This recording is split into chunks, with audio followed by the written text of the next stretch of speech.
Olá, eu sou o Pacete, host do Tech for Business, videocast quinzenal da Sonda Brasil, e queria te convidar para assistir um episódio super legal que eu gravei com a Vivian Svir, diretora de marketing do Grupo Casas Bahia, sobre marketing e inteligência artificial. Deem uma olhadinha nas plataformas de áudio e vídeo da Sonda Brasil, que tá muito legal.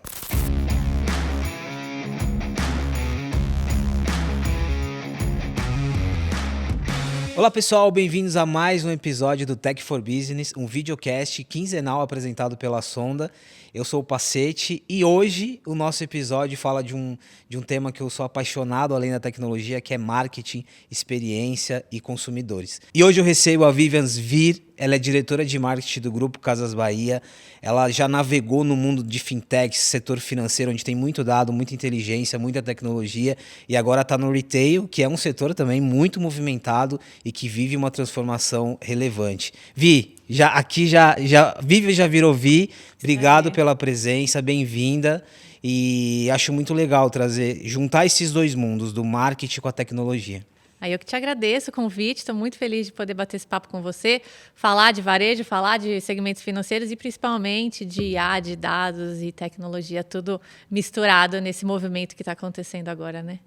Você é um profissional de marketing que já tem um repertório do profissional de marketing moderno, né? Que é muito sobre experiência, CX, jornada, tecnologia. Como que foi essa escola antes, né? No setor financeiro, fintechs, agora no varejo, e óbvio que ambos acabam se conectando, né? Como que foi? Assim, o quanto que esses dois segmentos estão à frente em termos de tecnologia e de dados?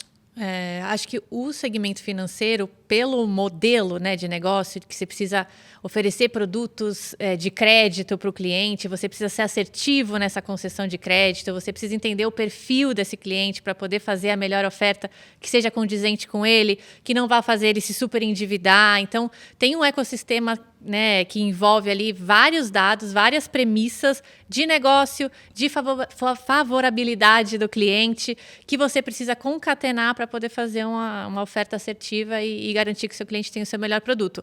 Então, isso fez com que o mercado financeiro se antecipasse nesse movimento todo de dados e de segurança, né? Então, são as duas coisas casadas, como você oferece o melhor produto, mas você também garante uma jornada toda muito segura. E tudo isso bebe de tecnologia, bebe de IA, bebe de biometrias e bebe de todo esse arcabouço que hoje o varejo está também começando a se aprofundar, começando a se movimentar com muito mais celeridade para poder acompanhar esse movimento, né? É interessante essa característica no caso do setor financeiro, porque o que seria uma barreira, na verdade, ali, a questão da segurança, acaba sendo um fator que ajuda a acelerar, porque eu tenho que crescer, automatizar em escala e com muita segurança, então é uma escola interessante ali. É uma escola muito interessante porque é muito focada nesse padrão, né, de como você garante que seu cliente vai ter ali o dinheiro dele seguro e que você vai poder oferecer um produto para ele poder contratar à distância, né, sem o presencial das antigas agências bancárias mais tradicionais. Hoje você faz tudo isso remotamente. E aí como que você conecta essas duas coisas? E eu acho que o segmento financeiro ele está muito conectado com o varejo. Foi assim que eu fui parar no varejo vindo do mercado financeiro, que é como você oferece uma jornada de compras menos truncada para o cliente. Porque ele está lá na loja querendo comprar um produto mais caro, né? Vamos supor que é comprar uma geladeira. E aí ele não tem todo o dinheiro disponível ali à vista para comprar a geladeira. Ele precisa, por exemplo, fazer um carnê, né? Precisa de um crédito. Antigamente, você tinha que fazer a pessoa descobrir qual que é o valor que faltava, né, para ela poder comprar aquela geladeira. Aí ela sai, aí ela vai na agência, ela preenche uma documentação ali de crédito, de empréstimo do dinheiro que falta. Aí ela espera e volta para casa, espera ser analisada. Aí o banco entra em contato com ela, aí acredita o dinheiro caso ela tenha sido aprovada, né? Ela volta, assina a documentação, recebe o dinheiro, aí ela volta para a loja e consegue comprar a geladeira. Hoje isso tudo é feito real time dentro da loja, né? Então você consegue, ao comprar a geladeira, já ter o seu crédito aprovado, já sair com esse benefício ali para você poder ter a sua conquista, seu sonho realizado ali do produto que você queria comprar, em segundos, né? Uma coisa que acontece muito mais rápido numa jornada que era muito mais longa. Então, acho que essa é a dinâmica de como que você traz facilidade com segurança e consumindo esses dados de uma maneira muito mais rápida, né? Na verdade, você não fez uma mudança, você ampliou, né? Porque o grupo, dentro do grupo hoje, você tem Tem o varejo, financeiro, tem o financeiro. E aqui tem uma característica interessante, já falando sobre varejo, que é essa formação do ecossistema como um todo. Isso a gente, em vários grupos de retail no Brasil, existe essa característica. É claro que o varejo não dá para generalizar, né? Ele tem muitos perfis de companhias, mas no caso específico do grupo, esse olhar de ecossistema, eu tenho financeira, eu tenho a parte do crédito, eu tenho a parte do varejo como um todo. Por que isso é interessante quando a gente fala de jornada? É o que você descreveu agora, né? Jornada, gestão de dados. Acho que você facilita, você já tem o dado do cliente, você já sabe como ele consome, né? Você estuda ali qual que é a maneira como ele consome, como ele gostaria que o processo fosse mais simplificado.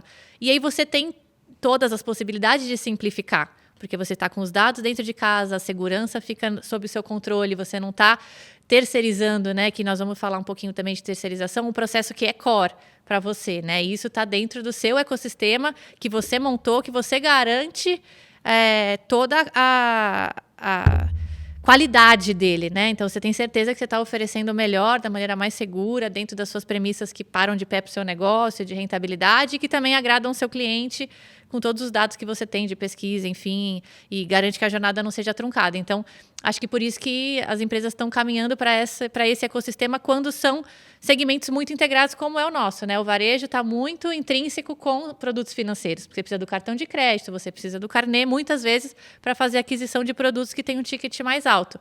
Como que você já potencializa isso, otimiza, facilita para o cliente? Você não faz ele sair da loja, perder dias. Ele está com a geladeira quebrada, por exemplo, ele precisa disso o mais rápido possível de volta na casa dele, né? Ele tem lá a comida que ele precisa voltar a refrigerar. Como você facilita essa aquisição? Oferecendo um produto de crédito que não vai prejudicar ele não vai se enrolar financeiramente, porque você tem um modelo robusto, que você garante a qualidade do modelo. Então, acho que tudo isso é o que faz as empresas começarem a olhar com essa visão de ecossistema. Tem uma questão interessante no histórico do varejo, especialmente no Brasil. A gente viveu várias camadas de discussões, né? Primeiro, a integração entre loja online e loja física, quanto tempo a gente ficou falando sobre isso. Depois, um ressignificado da loja física. Depois, as jornadas múltiplas. E hoje a gente, além dessa ideia de ecossistema, o varejo ele é muitas coisas, né? Você, ao mesmo tempo que tem o consumidor, você também tem o retail media, né? E por aí vai. Nesse momento, quando a gente olha para as diversas camadas, jornadas, o quanto que se tornou complexo, né? O exemplo que você deu da geladeira, de novo, qual que é o papel da loja, qual que é o papel do online, como que o consumidor olha essa integração que às vezes para nós é apenas no backstage aqui. O consumidor quer facilidade, né? Hoje as pessoas não querem sentir que elas estão investindo mais tempo do que elas deveriam num processo que você, empresa, criou, que deveria facilitar a vida dela e muitas vezes não facilita. Então, tudo que é para facilitar a vida do cliente é bem aceito e bem aderido. Então, o cliente hoje ele não enxerga uma marca como o canal.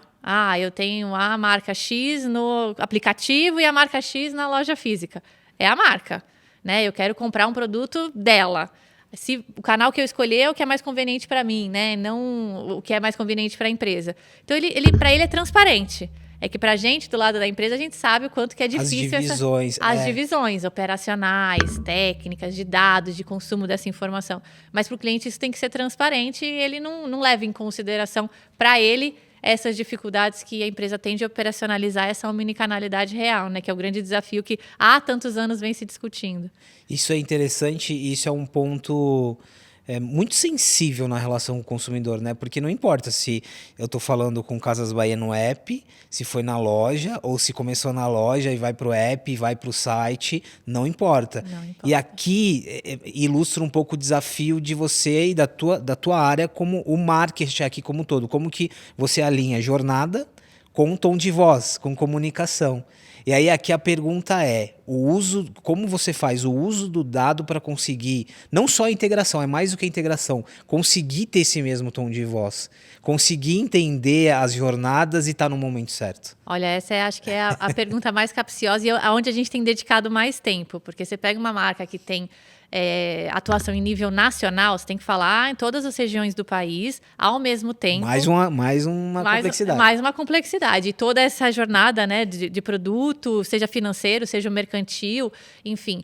Então, hoje a gente tem trabalhando muito nisso. Assim, como que eu garanto que a comunicação específica de determinada região, que conecta com aquele público, que não é especificamente a mesma de uma outra região do país, né? O norte e o sul tem questões culturais e de consumo totalmente diferentes, e isso impacta inclusive no meu estoque de produtos que eu tenho lá disponíveis. Tem horas que está super calor no norte e está frio no sul, então eu não vou vender ar-condicionado nas duas regiões. São produtos diferentes que eu vou ter demanda. E isso faz com que eu tenha que comunicar produtos diferentes, né? Muitas vezes com precificações específicas necessárias ali para aquela determinada região. Então, eu tenho que fazer essa comunicação chegar para o Brasil inteiro, mantendo uma consistência, mas também respeitando as suas especificidades. Aí, hoje, a gente tem usado muito IA nesse sentido, para eu poder fazer comunicações regionalizadas de uma maneira muito mais rápida, com eficiência de custo, né, que é um dos benefícios que a gente consegue ter, e que garanta que eu vou ter o produto certo, na região certa, com o preço certo, que eu tenho estoque disponível para poder vender, e aí eu atendo a necessidade que o cliente tem de demanda naquela região. É complexo, porque é uma dinâmica que você descreveu, ela é real time praticamente. Real time. E essa integração, fica muito claro a conexão da parte da comunicação com o seu estoque, com a demanda. Aqui é muita integração, né? É muita integração. Então, você tem que alinhar todos os stakeholders, né? A indústria que tem o produto, é o cliente que quer consumir o produto, é a gente como empresa que tem também, né? É esse facilitador, esse mediador para fazer todos esses encontros. Então, como que você consome esses dados todos em tempo real para entregar essa jornada não truncada para o cliente e facilitada para o cliente. Então, e com milhões e milhões de produtos disponíveis, né? São vários SKUs que você pode oferecer para o cliente. Então, como que você sabe qual é a prioridade de sortimento daquela loja, daquele porte naquela região? Não é o mesmo sortimento, né? Hoje a gente está trabalhando com clusters diferentes de sortimentos, com muito consumo de dados e inteligência artificial para apoiar nessas decisões. Porque como é que com 1.000 lojas no Brasil você sabe quais produtos você tem que ter naquela loja e quais você tem que ter no e-commerce? E o cliente é essa coisa, ele pode ter passado na loja, visto um produto, abriu a geladeira, viu como ela funciona e vai consumir no aplicativo depois na casa dele. Né? Então, é super complexo. Sabe o que é legal? Antes você tinha aqui o exemplo de sazonalidade, né? Antes você tinha Dia dos Pais, Dia das Mães, Natal. Agora a sazonalidade ela é praticamente toda semana, constante, todo dia, né? Todo dia. Então, você tem que ficar o tempo inteiro acompanhando esse dinamismo e acompanhando um cenário, contexto econômico e de concorrência, para você se manter também competitivo e relevante, né, na jornada do cliente. Então, acho que falando que a gente estava comparando, né, segmento financeiro com varejo, o segmento financeiro, há um tempo atrás, passou por essa ebulição, revolução, com novos desafiantes, novo modelo de consumo, a distância de produtos financeiros. E agora o varejo está caminhando para essa dinâmica também, né? Como que eu consumo produtos de varejo, como, por exemplo, os que Casas Bahia vende? Sofá, geladeira, fogão. Nessa jornada omnicanal, consumindo dados, e o cliente quer a oferta que é melhor para ele. Ele quer essa personalização, a hiperpersonalização. Então, acho que tudo isso são os desafios que estão sendo lançados agora para todos nós. Hiperpersonalização é um conceito que fecha bem essa primeira parte da nossa conversa, porque está muito claro isso. A complexidade ela não é só operacional da sua integração da companhia, ela é das múltiplas jornadas e dessa materialização, né? Casas Bahia não importa se é na loja, se é no site. Agora, Vi, inteligência artificial. Eu queria que você desse uma noção para a gente do quanto que a tecnologia em si, e aí falando do grupo, já era algo comum de aplicação ou não, e o quanto que muda agora com a AI generativa, assim, o que vocês estão vivendo quando a gente começa a discutir inteligência artificial generativa? Acho que já tinha um movimento dentro do grupo de consumo de IA, né, no modelo mais pacificado, que outros players também já estavam caminhando bastante, que é desse consumo de dados em tempo real para tomada de decisões. Então, como que eu garanto que a sua experiência dentro do meu ecossistema é diferente, por exemplo, da minha, né? Os produtos que eu consumo, a maneira como eu navego na internet, os interesses que eu tenho, a fase de vida que eu tô uso de AI preditivo, né? Mais preditivo, para quando você entrar lá, eu colocar a vitrine específica para você, colocar um banner que tem algo que te atrai, porque eu consumi esses dados e consegui gerar essa comunicação personalizada para você. E quando eu entrar é diferente. Então, o que eu estou procurando hoje é diferente do que você está procurando e as nossas experiências na mesma plataforma vai ser diferente. Então, a gente já estava trabalhando muito nisso, porque se você entrar, por exemplo, e encontrar lá na home uma seleção de produtos que não tem nada a ver com o que você está procurando, eu te crio um step a mais de você ter que entrar, procurar, vasculhar o meu site ou o meu aplicativo para achar uma coisa que eu deveria já estar me antecipando e te oferecendo. Aí eu sei que você está procurando algo nessa linha. E essa era uma dor do varejo, né? Sabe aquela, enfim, você já ouviu isso muitas vezes, aquela brincadeira do tipo, eu comprei esse tênis, e esse tênis continua me perseguindo. Continua me perseguindo, continua me oferecendo. Eu tenho a sensação que houve uma profissionalização, mudou. Né? Tá mais assertivo. Tá menos invasivo, isso. né? Inconveniente, tá muito mais. Olha, era isso aqui mesmo que eu estava procurando. Você procura achando que era aquilo que você queria, você começa a receber opções parecidas, mas que até te atendem melhor, e você fala, olha, isso aqui é legal, não conhecia, ou já imaginava, quero saber mais. Então, essa personalização da experiência é algo super importante, né? De vitrine, de comunicação, para que você não se frustre na hora que você entra lá. Eu te fiz uma promessa, você viu alguma comunicação, você, né, ouviu falar de Casas Bahia, deixa eu lá ver. E aí eu te entrego uma coisa que você fala, nossa, mas isso não tem nada a ver com o que eu estava querendo. Ou eu tenho que vasculhar muito para encontrar o que eu estava querendo. E aí isso te deixa decepcionado. Ainda mais quando são produtos que às vezes você precisa de uma consultoria, você quer saber... alguns notebooks, qual que eu escolho? Né? Você precisa ter ali informações, você precisa ter uma jornada que te muna de recursos para você tomar aquela decisão. Poxa, não é barato, eu não tenho muita margem de erro aqui. Se eu não gostar, não tem problema, né? Eu compro outro. Não tem muito isso nesse tipo de segmento. Então, você tem que garantir que aquele que você vai comprar é o ideal para você. Então, essa jornada também tem que ser consultiva, né? Além de tudo, ela ainda tem que te passar as informações necessárias para você poder fazer a compra saindo com o coração tranquilo de, era isso que eu precisava, tenho certeza que vai me atender. Ou seja, ela é hiper personalizada, mas ela também é consultiva, o que mostra o quanto que o desafio é grande aqui, né? Porque sim, eu escalo, eu aumento o número de perfis e personas aqui, mas também ao mesmo tempo, estou muito próximo, principalmente do ponto de vista de informação, né? Isso é muito mais fácil na loja física, que você tem o vendedor, que você pode ir lá e perguntar, né? Qual que é a diferença desse para esse? Isso é melhor para isso ou para aquilo? O vendedor te dá essa consultoria. Quando você vai para o online, isso já fica muito... Você tem menos esse one-on-one, né? Com o vendedor ali, me explica aqui. Então, como que você dá essa mesma experiência em outros canais? Isso é a omnicanalidade que você estava falando, né? Como que eu garanto essa mesma experiência da loja física no online? Que é um dos benefícios da loja, você precisa trazer isso para o virtual também. Como você consegue mostrar melhor o produto, que ele só conseguia ver presencialmente, né, no físico, você consegue dar mais informação sobre ele no online também. Então, parte disso são os desafios que a gente está tentando endereçar para aproximar os canais cada vez mais em termos de experiência. E uma evolução na forma de aplicar AI aqui. E aí agora, no avanço desse uso de AI, falando de AI generativa, o que está em perspectiva? Já tem muita experimentação, não tem? Tem uma área hoje lá que está bastante dedicada, né, dentro de tecnologia, mas de todas as áreas, porque hoje AI não é mais só foco de tecnologia, mas tem ali uma área muito focada em novas utilizações, novos casos de uso de AI. Então, falamos de jornada, falamos de próprio retail media, né, como que eu ofereço o melhor produto para o cliente para que ele converta e não se frustre. Falamos de comunicação em nível Brasil, né, e otimização desses custos de produção. Então, hoje, quando a gente grava um dia só, várias frames assim, de comunicação. Então, como se eu gravasse você vai ser o influenciador dessa campanha. Se eu pego algumas horas com você e gravo você falando várias frases picotadas, assim, como se fossem pedacinhos do quebra-cabeça. E aí, na hora que eu for fazer o seu filme que eu quero que rode, vamos supor que em determinada região eu quero você falando sobre a geladeira que custa R$ 1.300. Aí eu consigo juntar as pecinhas desse quebra-cabeça que eu né, gravei com você e faço esse filme super rápido e coloco ele no ar na região que precisa passar. Na outra região é você falando de uma cama com a mola X, Y, o colchão e tal. E aí eu já tenho você ali, monto esse quebra-cabeça de novo e consigo fazer Isso hoje filme. você já faz dessa Já forma. faço dessa Onde forma. você consegue automatizar? É na distribuição? É na criação e na distribuição, nos dois. Porque aí eu consigo, na criação, né, fazer isso e ainda posso trabalhar questões de sotaque, que são específicos regionais, ou termos específicos daquela região. Então, eu já deixo tudo isso pré-gravado numa biblioteca.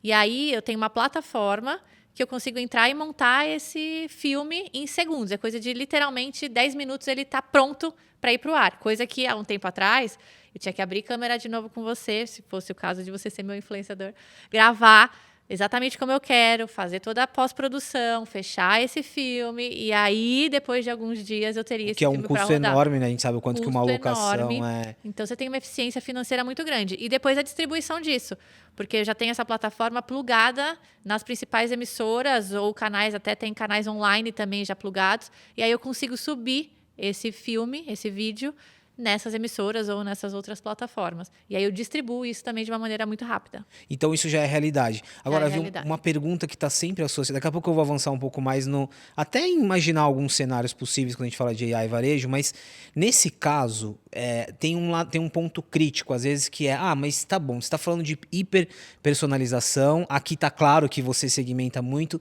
mas eu não posso pasteurizar essa comunicação, eu não posso transformá-la de uma forma, deixá-la muito artificial. Onde que é o ponto de equilíbrio aqui? Para que essa comunicação que você trouxe muita eficiência também faça sentido na hora que chega na pessoa.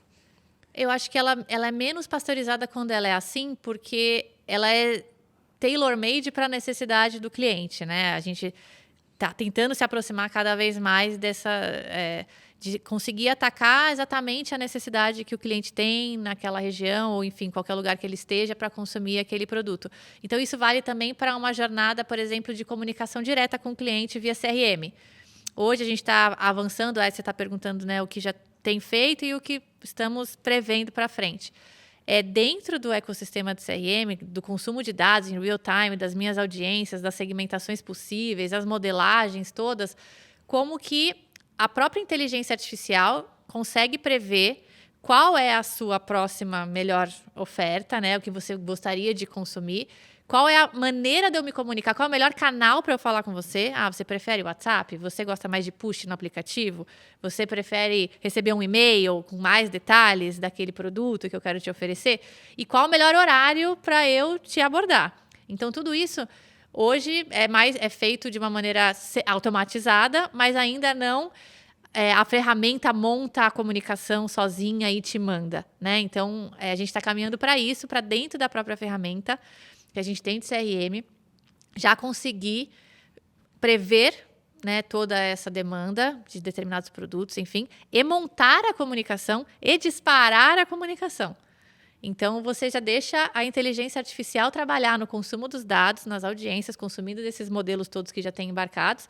E aí, dentro da biblioteca que você já tem ali de opções, ela monta a comunicação e faz a abordagem do cliente. Aqui tem muitos desafios, né? Porque não é um desafio só de tecnologia, de investimento, é um desafio de mudança de cultura, de processo. Muito, porque hoje ainda é pautado, né? Muitas empresas têm esse desafio do produto que eu quero vender, né? Então tem as áreas ali, os departamentos que querem que você fale com o cliente sobre o produto dele, né? Tem determinada categoria de produtos dentro das empresas. Fala sobre geladeira, fala sobre um portátil aqui, uma chapinha de cabelo. A empresa querendo chegar no cliente. E agora a gente está falando do cliente pautar a empresa e aí a própria inteligência artificial vai saber o que eu tenho que oferecer. Então, não sou eu que vou falar que agora eu quero te mandar uma oferta de televisão. Baseado no seu consumo, você vai receber a oferta que realmente tenha mais afinidade com o seu perfil. Então, é realmente uma mudança cultural, né? Porque você tem que colocar essa terceirização da confiança, dessa orquestração também na inteligência artificial e munir ela de todas as premissas corretas e sempre atualizadas para garantir que esteja funcionando. E que envolve todas as áreas, né? Por isso que é uma mudança que ela é pautada do C-level e envolve todo mundo, né? Não tá no marketing, não tá Não, só na tecnologia. não. Realmente é algo que muda a dinâmica de todos os departamentos da empresa. Vi, eu vou deixar para o final para falar um pouquinho mais de futuro e queria fechar o núcleo da nossa conversa falando sobre a terceirização. E aqui pegando todo esse contexto que você descreveu da complexidade, da hiperpersonalização, mas da aplicação de AI também. Quando a gente fala dessa terceirização, onde tem um limite, o que é estratégico, o que eu faço internamente, não só de tecnologia, mas de estratégia, de consultoria, o que eu levo para um parceiro. Aqui também parece que tem um ponto central importante, né? Super. Também é um dilema, né? Que todo mundo fica nessa dúvida. O que eu tenho dentro de casa, que eu internalizo, o que eu posso terceirizar.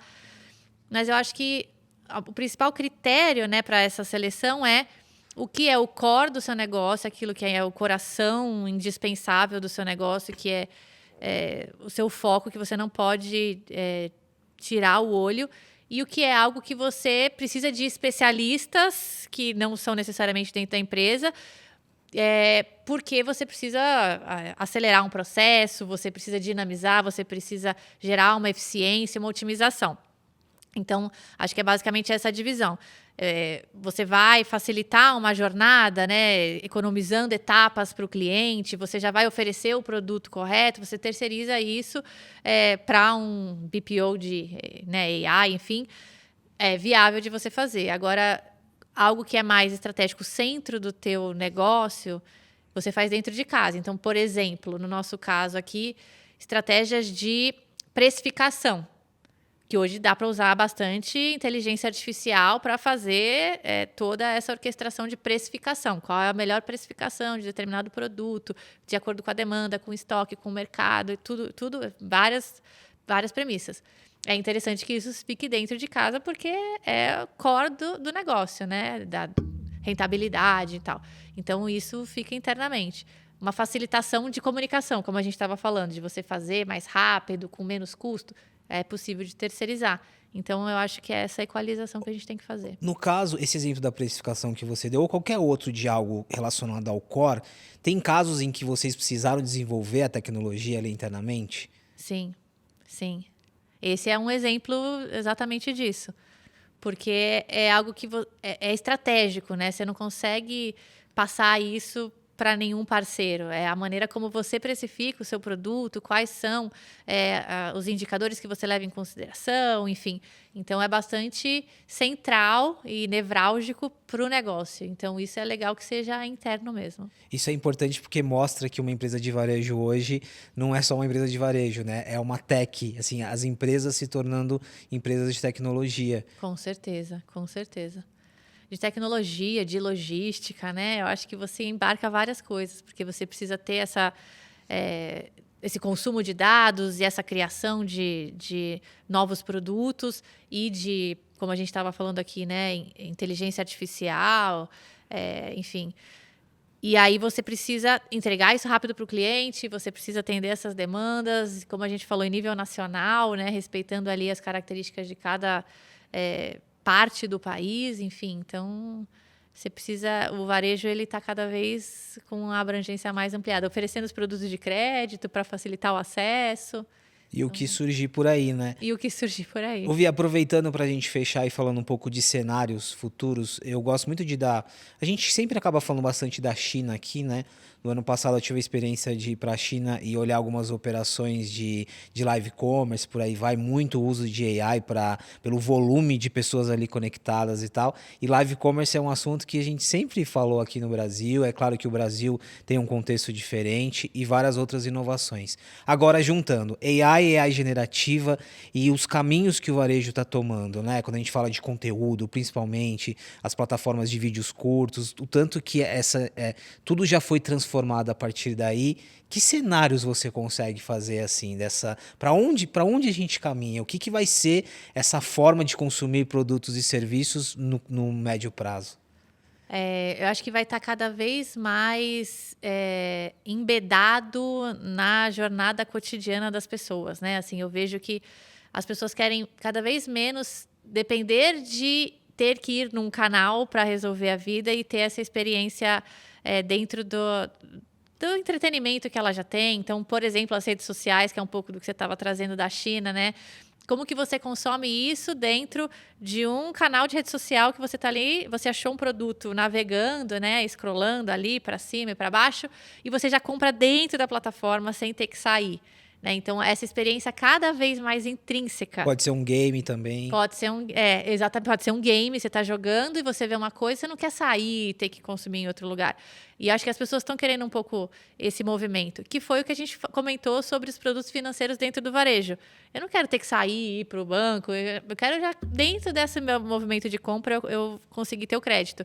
Agora é uma camada a mais. Eu quero, dentro do meu dia a dia, dos meus momentos ali de lazer, quando eu encontrar alguma coisa que eu gostei, eu quero ter uma facilidade de consumo. Não quero ter etapas e etapas e etapas para cumprir. Então, eu acho que esse é um movimento. Com relação a live commerces, né? Quanto mais informação de produto a gente conseguir oferecer para o cliente, melhor na hora da compra. Então, é um pouco disso que está acontecendo, né? Você está ali comprando, você já vê como ele é usado, você já vê se realmente aquele produto era o que você queria. Você pode mandar uma pergunta, a pessoa já mostra aquele produto na hora. Vira um grande laboratório também, né? Vira um Isso é grande legal. laboratório. Você consegue entender melhor ali como a pessoa consome, que dúvida ela tem com relação àquele produto, para que ela, de fato, converta e feche a compra com você. Então, Vi, agora eu vou fechar com o grande desafio, porque a gente falou de presente já, né? O quanto já o negócio em si já foi transformado. A gente falou um pouquinho de futuro. E aí agora eu quero chegar num meio termo, e aí é um grande desafio para você como líder de marketing, o quanto que a gente precisa basear um pouco a euforia versus a adesão a novas tecnologias. Acho que essa é uma discussão muito presente, né? O que é o hype, o que está sendo muito falado aqui fora, e o momento de eu trazer essa tecnologia e aplicar essa tecnologia dentro do grupo, né? Você já viveu isso quando a gente falava de metaverso, games, avatares, e agora com AI é a mesma coisa. eu acho que toda vez que tem esses grandes movimentos, todo mundo quer ser um early adopter, né? Todo mundo quer falar, não, eu já tenho, eu já faço, eu já uso. Então, tem um pouco dessa comoção generalizada, ainda mais quando é algo que parece super disruptivo, interessante, que está sendo falado em nível global. Então, eu acho que o grande desafio é esse, assim, o que realmente mexe algum ponteiro do seu negócio para você não se distrair. Porque pode ser super interessante, mas se não tem aplicabilidade ainda no seu negócio e não vai te ajudar a ficar mais rentável, né, gerar mais negócio, talvez não seja a hora, ou ganhar uma eficiência, né, ter um benefício ali de eficiência também, operacional, de custo que seja, não é a hora de você aderir. A decisão de não aderir também é uma decisão estratégica. A decisão é muito estratégica, porque senão você vai no embalo, né? Porque é sedutor, é interessante pra caramba, né? Você quer participar, você quer fazer parte do movimento, você quer estar antenado. Mas, às vezes, naquele momento, para o seu negócio, ele ainda não mexe nenhum ponteiro relevante para o seu negócio.